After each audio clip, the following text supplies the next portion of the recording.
15 de novembro, dia de Santo Alberto Magno.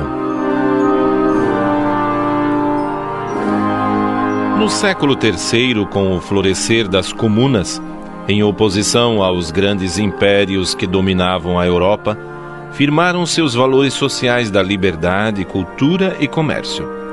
Surgiram as ordens mendicantes, dominicana e franciscana, que injetaram profunda espiritualidade na sociedade, e as universidades ganharam prestígio impulsionando a cultura e as ciências. Um dos maiores homens deste século foi Alberto, chamado Magno, grande, porque brilhou como estrela de primeira grandeza no firmamento da ciência e da santidade. Nasceu na Alemanha no ano 1206, de família militar. Desde jovem, foi grande admirador da natureza e sentiu profunda inclinação para os estudos, mesmo sendo contrário à vontade dos pais, que queriam encaminhá-lo para a carreira militar ou da administração pública. Cursou os estudos superiores na Universidade de Pádua, onde conheceu e entrou na ordem dominicana, que lhe oferecia a possibilidade de realizar seus anseios, cultivar a santidade e a ciência. Foram, de fato, estes os supremos valores que desenvolveu em alto grau em toda a sua existência. Como religioso dominicano, teve sempre conduta modelar, de tal modo que foi proposto a cargo de alta responsabilidade. Foi nomeado superior provincial dos dominicanos na Alemanha, percorrendo a pé os longos caminhos para visitar as casas e vivendo de esmolas. Fundou vários conventos e incentivou o espírito religioso conforme a primitiva tradição de São Domingos.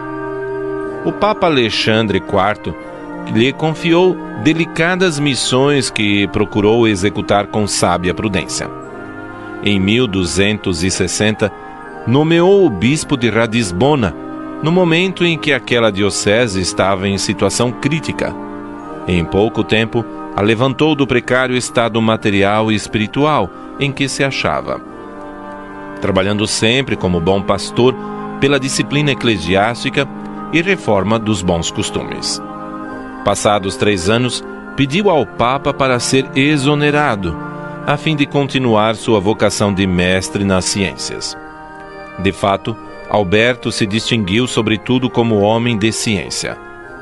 O século XIII ainda era tempo em que um sábio podia dominar todo o âmbito do saber e alargá-lo.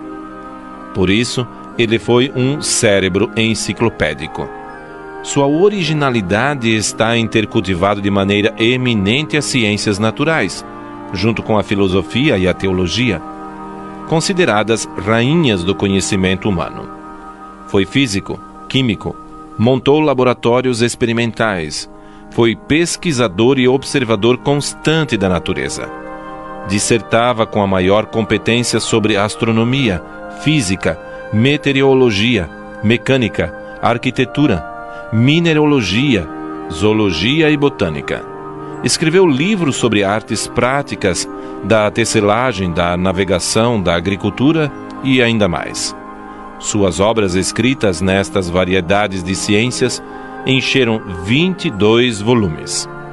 Seu saber foi de tal forma universal e profundo que já os contemporâneos o honraram com o título de Magno, significa grande. Lecionou em vários conventos dominicanos, depois em universidades, distinguindo-se como grande mestre da universalidade e também numa universidade em Paris, onde contava com milhares de alunos, entre os quais o sumo doutor da Igreja, Santo Tomás de Aquino. Mas tudo isso sem esquecer que seu fim principal era a santidade. Minha intenção última, escrevia, está na ciência de Deus. A alma profundamente religiosa fez das ciências divinas e humanas degraus de ascensão para Deus. No meio das aclamações do mundo científico e das ovações dos discípulos, Santo Alberto continuou sendo o monge humilde, o modesto pregador do povo e o amigo da oração. Seus escritos testemunharam grande amor a Jesus sacramentado e a Mãe de Deus. Morreu a 15 de novembro do ano 1280, com 74 anos de idade. 350 anos depois, seu corpo foi encontrado sem vestígios de decomposição, talvez como prêmio divino pela vida inteiramente consagrada a Deus na luz da ciência e da santidade. O Papa Pio XI conferiu-lhe o título de Doutor da Igreja e o declarou patrono dos cultores das ciências naturais. Santo Alberto Magno, rogai por nós. O Santo do Dia. Apresentação: Padre Anísio José.